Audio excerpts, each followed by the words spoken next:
everyone, Xander here from NWR. I am excited to play the newly announced Paper Mario The Origami King for the Switch. I've poured a lot more energy than I care to admit into creating this in-depth look at the nitty-gritty details of the game. There's a lot here, despite the short trailer we were shown, and I have done my best to organize it in a presentable way that flows nicely and chronologically.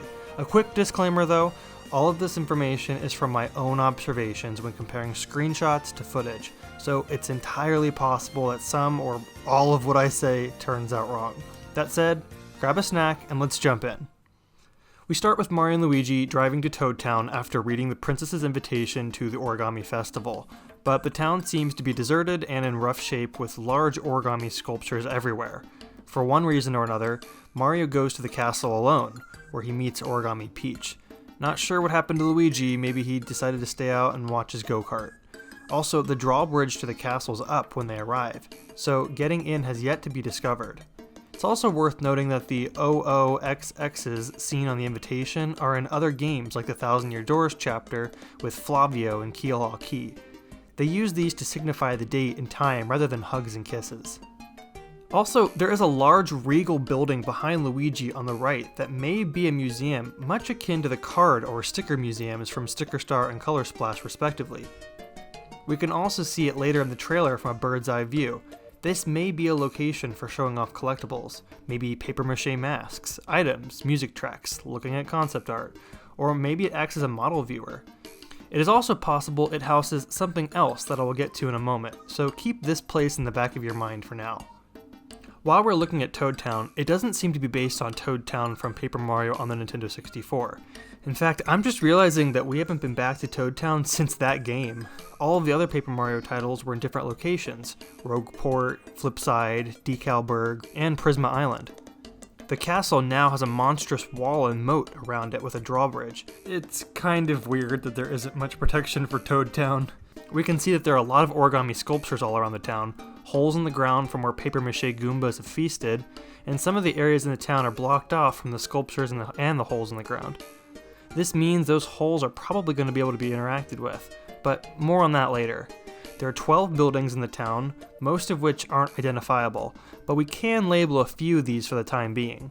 We have the potential museum, we have 2 areas of transportation, the Sky Tram and the Boathouse. There's also a Toad House with 2 hammers on it, so this could be a dojo for practicing combat, or maybe a place to buy weapons and gear for Lucky. If history repeats itself, we can also infer that one of these buildings is a shop, a dojo for practicing combat, and maybe a post office or area for quests of some kind. There's a warp pipe in the bottom right. Perhaps we'll be exploring the sewers again? Or this could be a shortcut to somewhere else that is hard to reach in Toad Town. So right away, the trailer is establishing a very eerie tone with a lack of music, the echoing of the door, and the figure entering the room slowly. It's interesting that these doors have handles on them, but the door is being pulled from the other side. Not something I'm reading into, just some appreciation for simple cinematography to add to the creepy atmosphere. The elements with this opening and the origami sculptures in Toad Town really lend themselves to a goofy horror genre. This visual style is very much in line with Color Splash and Sticker Star. Literally everything is made of paper. All the models in the scene have been modeled to look like they were folded over one another like layers of paper. Origami Peach appears to be up to no good, and also this room is reminiscent of the design of Paper Mario on the Nintendo 64, which itself is based on Super Mario 64. So this is a 3-way reference, which is very fun. Last thing I want to point out here is that the text from Origami Peach is clustered together and uneven. This is expressive text that was featured in other Paper Mario titles to convey emotion without actually having to voice act. After falling into what is most likely the dungeon of Princess Peach's castle, Mario gets Olivia out of the wall using the 1000 Folded Arms ability. I think maybe he's exploring this area until he hears a muffled voice from a wall, which is probably Olivia, who instructs him on how to use the 1000 Folded Arms power to help her escape. This could be like the cutout feature from past Paper Mario titles, and it's worth noting that there's a large hand icon on the ground. I think this might be an indicator that this is an area where you can use whatever ability Olivia has, which is probably origami related if she is the one granting the 1000 Folded Arms ability.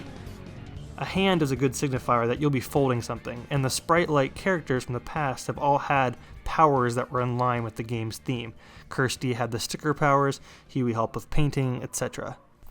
Later, or possibly before he meets Olivia, Mario finds Bowser in Peach's dungeon, and Bowser explains the folded soldiers have taken his minions and they no longer listen to him. He was also transformed into that folded piece of paper. Mario then frees Bowser, and Bowser tags along. The trailer shows us several shots in this dungeon area where Bowser is folded up and hung by a clothespin, and the Origami Shy Guys attack his minions. Next we have Mario, Bowser, and Olivia confronting Origami Peach at the top of the castle, so they probably were able to escape the dungeon and work their way back up to the top. Still no signs of Luigi. One must wonder if Luigi's go-kart will be used at all for transportation other than the opening of the game, as there are clips later that show various forms of traversal, like a boat, a shoe car, the clown copter, the airship, etc. The yellow Shy Guy near Origami Peach reveals himself as King Ollie, who is Olivia's brother. King Ollie uses his powers to summon 5 colored streamers, which begin to wrap around the castle. The eShop description explains that King Ollie moves the castle to a distant mountain. Mario and company then escape via a Shy Guy and the clown copter as the castle is being completely wrapped up. During the escape, the group gets separated, with Mario and Olivia falling back into Toad Town, where they first meet the papier-mâché Goomba. From here onwards, things can go in just about any direction. That said, I'm gonna speculate a little on how the rest of this timeline shapes up. Interestingly, the HP numbers and the colors of the streamers are very handy indicators to put each of the pieces in chronological order. Keep in mind, Mario starts off with 50 HP. Later we see a scene where Mario is in a room with Olivia that has several different colored pipes in it that are also numbered and have arrows pointing away in different directions. I believe this room will be encountered soon after the time spent in Toad Town. I think this room is where all the MacGuffins of this game are going to be focused on. In past games, it was the Star Haven for the Star Spirits, the Thousand Year Door's Crystal Stars, the Fountain of Paint in Port Prisma, etc. Each of these pipes is a color that matches one of the streamers that stole Peach's castle. One can assume Mario will enter these pipes, or maybe the streamers need to be returned to the pipes to weaken the grip on the castle. Do the streamers need to be cut, or stored away, or used to make something else? Another thing to mention is, we can't assume that we'll be going after each of these streamers in the order of the colors, Roy G. Biv. Red, orange, yellow, green, blue, indigo, violet. In the room with the pipes, they're all numbered 1 through 6, with 6 being a black pipe in the center of the room. I didn't see a black streamer, so this may be an endgame element. The initial grasslands area features the red streamer, which has the corresponding red pipe marked with a 1. And if you look closely at the direction of the streamers, they are each coming from a different part of the world. Red from the east, blue from the northeast, yellow from the northwest, pink from the west, and green from the south. Interestingly, the pipes in the pipe room all point in the same direction that these streamers come from, reinforcing their connection. Another big thing to consider is the location of this chamber. Could it be in the regal building in that Toad Town that we saw earlier? A room of that significance would probably be in a building that looked important. However, it's also possible that this chamber is deep underground. The first obvious location would be where the large crater is where Peach's castle once stood. In later footage, we see Mario running alone from a large falling bottle cap-like boulder. This may take place early in the game given the 50 HP, and that the lighting matches the room with the pipes. There appears to be a fire in the back too, so it may even be in the mountain where Peach's castle was taken. We also see a large papier-mâché Goomba, but we'll get back to that in a moment. Before leaving Toad Town, it seems that Mario practices the newly learned 1000 folded arms abilities, which do use motion controls. The hand icon that was shown when Mario first met Olivia is shown again while peeling off the side of a wall to create a platform to walk on. We can see exactly where this is in Toad Town using the bird's eye view perspective. It may not be that each hand is mapped to each Joy-Con separately, but I could see that still being the case. The motion here just shows both Joy-Cons almost together, making a downward motion. This would probably be the same case for the Switch Pro controller, which I would assume is supported given that this game will likely support handheld play. That said, anything goes, so we can't be entirely certain which play modes will be available. One last thing to look at is in the grasslands area where we see the first red streamer. On the far right, we see some stairs in an area that seems a little more developed and leads into a cave. This may very well be that cave that takes us to the room with the pipes and this large trap. I'm going to assume that the grassland area outside of Toad Town will be the first chapter of exploration following this large plot-filled prologue. Frankly, I didn't see a whole lot of specifics on this area in particular, other than what looked like a standard first area affair. An HP meter and a bag icon are shown right away, similar to the paint hammer from Color Splash. I suspect this bag icon will be used to track how much of something you have. In this case, it's probably material to repair the hulls of scrapped paper in the world. Later, we also see the extra life mushroom next to the HP bar, which may be some sort of safety equipment attachment that means that if you fall to 0 HP, you may get one more chance to get back up. We also see Mario running away from an array of thwomps, still at 50 HP.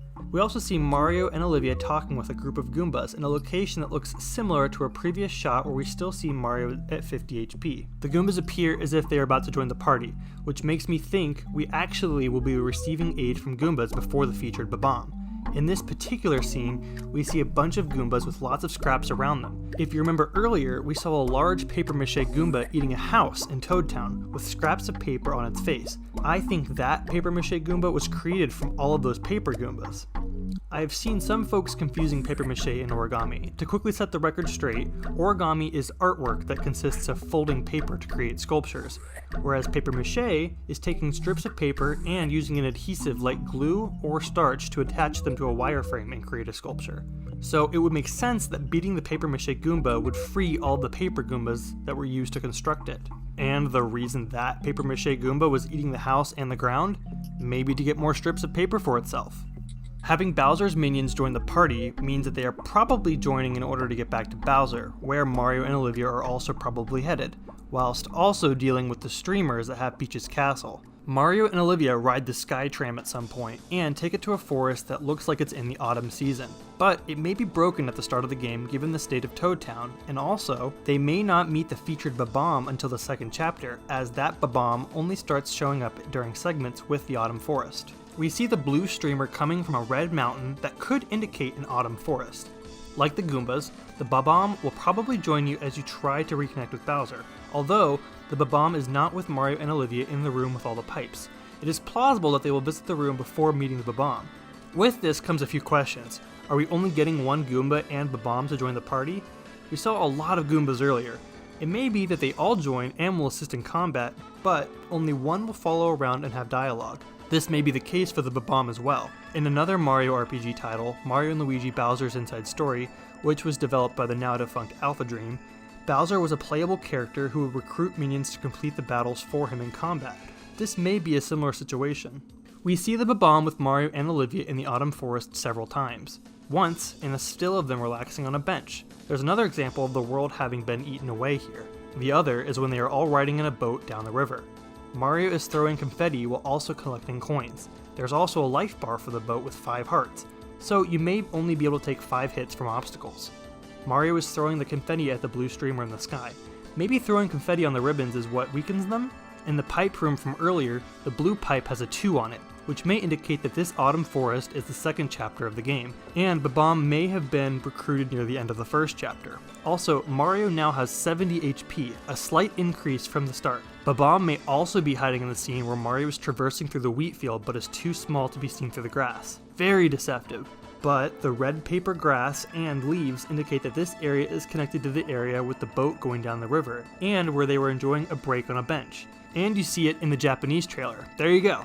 The Japanese trailer also shows a Japanese-style village, and we know there's an area dedicated to a ninja school dojo that is filled with ninjas. This ninja-themed area has a large thwomp wall art piece, as well as Mario being surrounded by ninja stars. I think that these stars could actually also be paper ninjas that are folded up. This scene looks like a trope of a character walking into an empty room, and the stars fall around Mario and Olivia when they look up, and then they are surrounded. I think it is safe to assume at this point that Chapter 2 will feature Bob-omb in the ninja school, the autumn forest, the field of grass in the mountains, and the boat ride down the mountain. Moving on, the third warp pipe was yellow, and we see a yellow streamer in a vast desert at night. We also see that yellow streamer emerging from a rocky cliffside, which may be a wall blocking off the desert. The night aspect is interesting, and it immediately points to the large black hole in the sky where the sun is supposed to be. Did one of the papier-mâché soldiers eat the sun? Or maybe King Ollie used his powers to take the sun and turn it into the yellow streamer? Having the streamers be returned to fix parts of the world wouldn't be that different from Color Splash's progression of having the big paint stars repaint large portions of the world. We also see Mario in a vehicle resembling Goomba's shoe or Karibo's shoe, or even that ice skating power-up from Super Mario 3D World. A toad-shaped tower can also be seen off in the distance. The windows that act as eyes in the tower also resemble King Ollie's insignia, having only one eye lit up. A few shiny spots are scattered around the desert, where you can potentially get treasures like in The Legend of Zelda: The Wind Waker or in the Animal Crossing series. We also see the interior of the aforementioned tower, but accompanied by a toad dressed in explorer's garb. This toad could possibly be a toad specific to this area, much like the toad that was seen rowing the boat in the previous area. There's also footage of this toad shown in the combat section of the game, but more on that later. And it looks like in these ruins, there's a shadow of a toad that has a giant hole where the face is supposed to be. That's pretty dark, especially for these paper characters. We also see a wall art piece of a toad with long legs that we've seen before in Sticker Star. In that game, they would move based on the puzzles Mario would complete. Before we move on, I want to draw attention to the pots here. They look super breakable, and we know Mario has a hammer in this game, so presumably they're going to be smashed. But it looks like on the inside they are filled with some sort of metallic shiny material. My mind immediately jumps to some kind of wiring or chicken fencing, which would make sense because there are holes all over the world where the papier-mâché soldiers have been eating away. I wonder if one of the objectives is to repair the world as you explore it. Similar to how in Color Splash, you would have to repaint areas where paint has been stolen using the paint hammer. I bet that is the purpose of the bag icon, to show how much material you have to repair the world. Maybe you need wiring and paper scraps from the papier-mâché enemies, and that's something you collect. This would also show how Mario is able to access other parts of Toad Town by repairing the ground. There is another shot with an interesting creature that I guess is some sort of yarn-based mummy. It's hard to place this one, but the overall movement of a slow walk makes me think we're looking at some kind of mummy. This is the closest thing I saw to a thing sequence. There were sequences in Sticker Star and Color Splash that had real-life objects called things that could be summoned to help you in battle. This creature made of yarn or a ribbon seems to be walking in a stage area, almost dancing or doing the hula. Behind it is the crest of our villain, King Ollie, on what appears to be a spool of yarn. Or this could actually be the source of the blue streamer. And this shot could actually be taking place in the previous chapter. It does follow the Ninja reveal immediately in the trailer. I could see this going either way, and I think I'm leaning closer on the second area being where we see this character. The environment it is in is interesting. It looks like some kind of stage, which leads into the next area I want to talk about. Outside of the tower, there's also a large town to be explored that seems to play up Sniffits. It resembles the Shy Guy Bazaar racetrack from Mario Kart 7, and there are a few buildings here that have iconography on them that can help us identify them. An example is the Music House, where Mario will most likely be dancing with papier-mâché Shy Guys, or toads, that are missing faces even though they are located in that tower. We can see a toad stuck atop the building that has several items on it, a super mushroom, the fire flower, and hammer. These indicate to me that this is a shop. Usually in Paper Mario games, the item shop has items on it. That toad might be the shopkeeper. Also, if you look really closely in the back, there's a magic lamp with a green L on it. Could this mean Genie Luigi? What could that mean?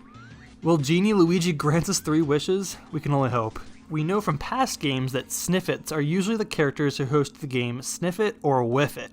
There could be a chance we will see that game show segment return here. This is another dance sequence and could be a later portion of the chapter with the desert. It may play out like you meet the Explorer Toad in the Sniffit Town, obtain the shoe vehicle, and head to the tower. You can just make out the Explorer Toad in the bottom left as we saw in the trailer. These toads are missing their faces as well. Perhaps they were partially eaten by the papier-mâché soldiers, and Mario will need to repair them. Mario will eventually take to the seas in the 4th chapter when pursuing the pink streamer, and he doesn't appear alone, as both Kamek and Bowser Jr. seem to be along for the ride in many of these shots. And yup, the 4th pipe from that pipe room is pink, just like the pink streamer. The first thing to talk about is the form of transportation here, as each portion of the world seemingly has its own transportation system. The sky tram in the grasslands, the riverboat in the mountains, the shoe vehicle in the desert, and now Mario is on a full-on ship! You can explore the vast ocean and visit various islands using the ship at the dock in the right side of Toad Town. The one shown here appears to look just like the question mark from a question mark block. What could be on those islands? Could there be a combat challenge on them? Are they going to have mini-games like Rochambeau from Color Splash or the Pianta Parlor from The Thousand Year Door? It's hard to say. There is a sea chart option, so even though we only see this one island, we can assume that there will be more. The abilities to boost and dive are also present, as well as the option to immediately return to town, which is probably our hub world, Toad Town. I would also expect more shiny spots for treasure like we saw in the desert, similar to The Legend of Zelda: The Wind Waker. We could also see a close-up shot of Mario and friends on the boat, looking up at that pink streamer, which seems to be a guide for them in the sky. Last part with this boat that I want to draw attention to is that I believe the interior is where Mario is when he's wearing Samus's visor and the stinger at the end of the trailer. You may have also noticed that a papier-mâché Donkey Kong head is on the right-hand side as well. It is possible that these papier-mâché helmets could act as some sort of gear or item that is replacing the things from Sticker Star and Color Splash. It's also worth mentioning that the producer for the Metroid Prime series, Donkey Kong Country Tropical Freeze, Sticker Star, Color Splash, and presumably the Origami King were all the same person, the legendary Kensuke Tanabe. In this same area, we seem to find Mario with Bowser Jr. and Kamek in a jungle setting in several shots of the trailer. We see Mario and Kamek together in a few shots, and Kamek appears to be holding a rolled up Bowser Jr. covered in mud. You can just make out the clown copter eyes and a little tuft of red hair on the rolled up piece of paper that Kamek is holding, as well as when he and Mario are escaping from a giant papier-mâché chain chomp. In the background, we also see a giant floating island with a large tree and waterfall in the background. Origami Patuis also lurk around in this area, and the HP is considerably higher, emphasizing how late into the game this area is. We later see a still muddy Bowser Jr. unfurled and then cleaned up in a hot spring. Having Bowser Jr. in the party also brings up the question if the Koopalings are returning as well, but this time as allies. We also have a quick shot of a giant Cheep Cheep being fished out of the water by Mario, so there may be a possible fishing minigame. There's also a shadow of another Cheep Cheep hiding just below it. This also appears to be in slow motion, because the waves aren't moving very fast. Placing this scene is tricky as it could go in the grasslands portion or the jungle area.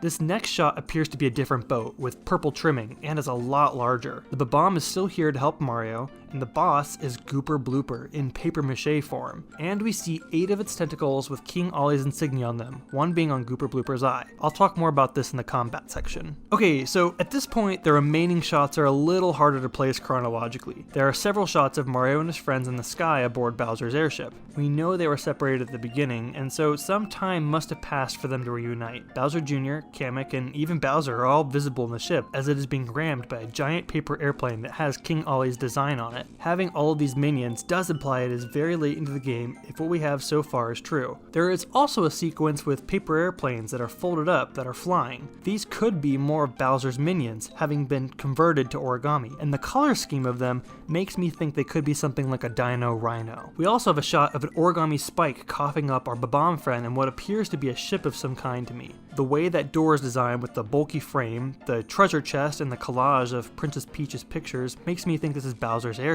And fans of the original Paper Mario title will spot another Nintendo 64 reference. One of these portraits of Peach is a picture of her from the original Paper Mario game. This next shot shows a large origami Koopa Troopa emerging from the ground that looks to be based on its design from the original Super Mario Bros. It may or may not be worth pointing out how realistic the ground appears here in comparison to the ground being made of paper almost exclusively elsewhere. This could be a boss fight or maybe an escape sequence, it's hard to say. Moving on, we now have a shot in an area that is difficult to place. This could be deep underground, in a volcano in the jungle area, within the mountain that Peach's castle is being held on, or another location. Mario appears to be jumping over lava-spewing statues of enemies that I am having a hard time identifying. They look like they could be fiery Cheep Cheeps or Blargs, but they have wings. We get a better shot of them in a combat sequence later. Most interesting is that we get our first look at the bag icon near the HP bar being different. It is slightly less full and has a yellow color compared to its normal green. The HP gauge is almost halfway depleted. If that bag is an indicator that it supplies materials for Mario to repair the world, then this may look like he has just repaired something. We also have a scene where a large paper boulder is chasing our heroes. This reminds me a lot of the sequences in Color Splash where you had to suddenly escape something very quickly before being pulverized. It's difficult to place where this is taking place, but it does appear to be a mountainous area, so it could be in the second chapter, or it might be on the outside of whatever volcanic area this past shot showed us. Lastly, we get a look at Mario, Olivia, and Bowser at the bottom of some stairs to what can be inferred as Peach's castle up on the mountain. Bowser seems very happy with whatever is happening, as he is laughing, whereas Mario and Olivia looked quite shocked. We can't see what they are looking at, however, there are lightning flashes that reveal silhouettes of blocks falling like Tetris pieces together, presumably building something very large and intimidating.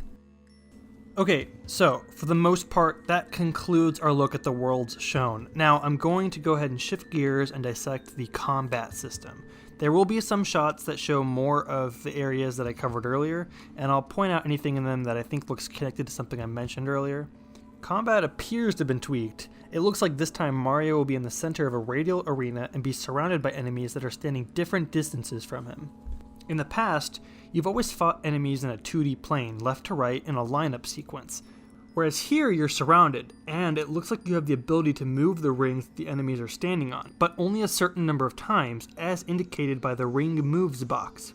It also prompts a Great Lineup message, so I wonder if there is something about the enemies specifically that will boost your character's attack if you line them up. Or is that just the game saying, nice job lining up these enemies?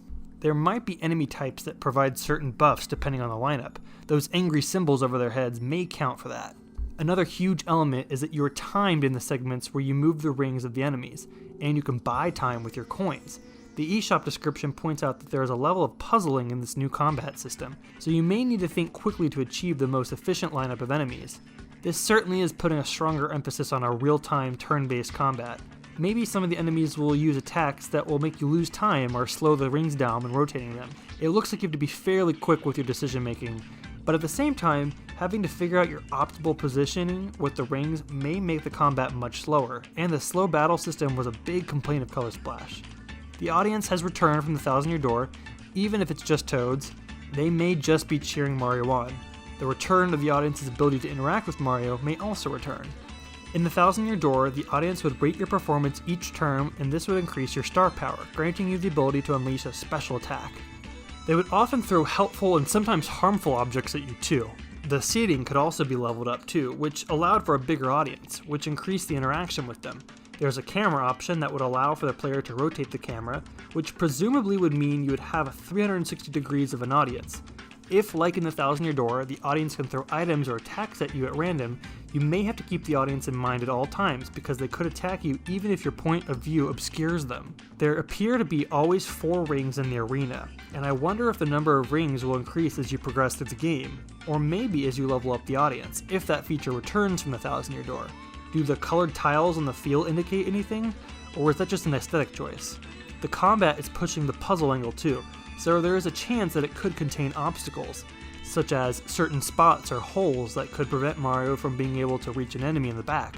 Another example could be spikes that hinder the ability to jump, or that you can only rotate a ring a few times before it hits a wall.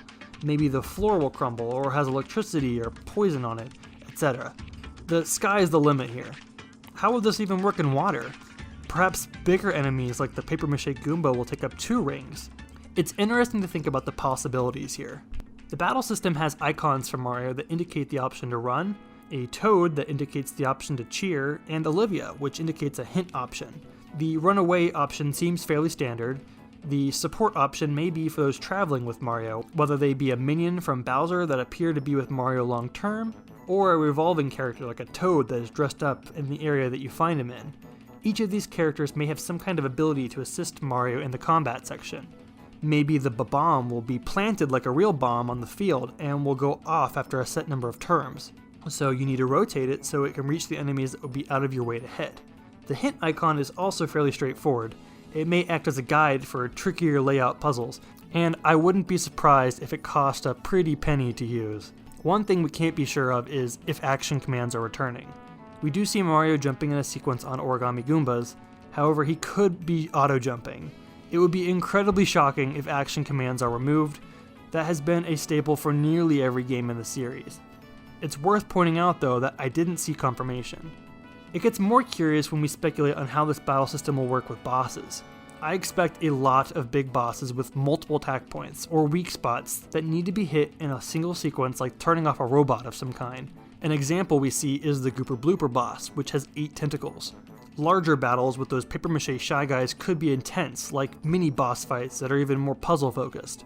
Given my example with the papier-mâché Goomba from earlier, perhaps the Shy Guys here will dance around on the combat ring in between turns, so each formation is different, making it difficult to hit them and plan.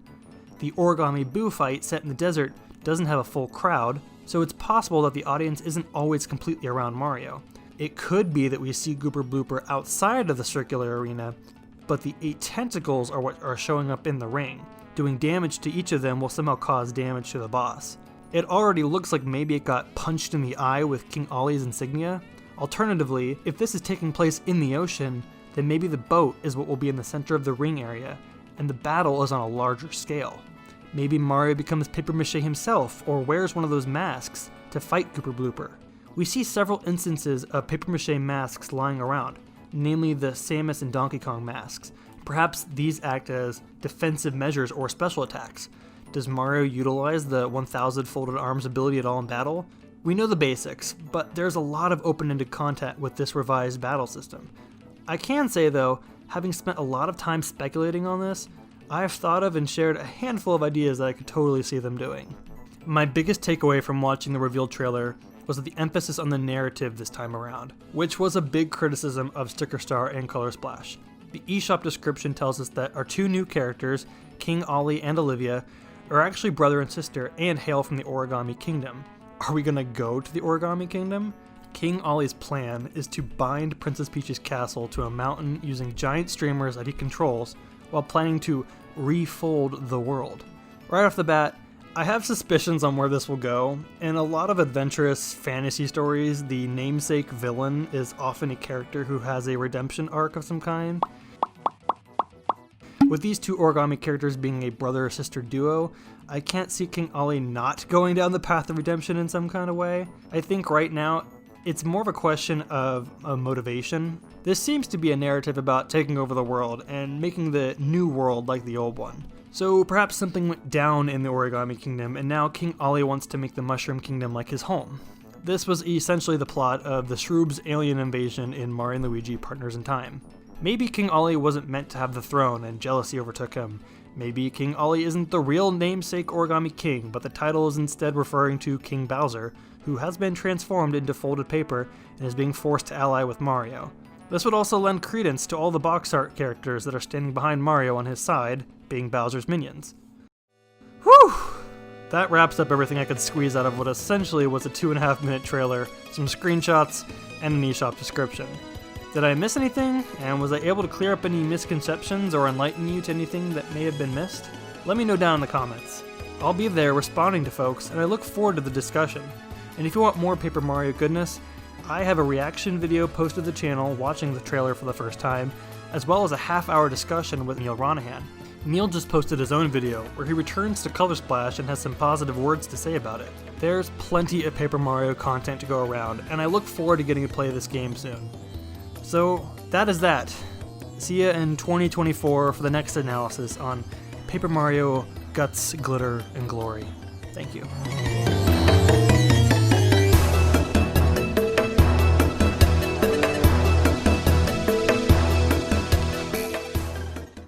This video is made possible by our generous supporters on Patreon. Did you know that Nintendo World Report is funded directly by fans like you?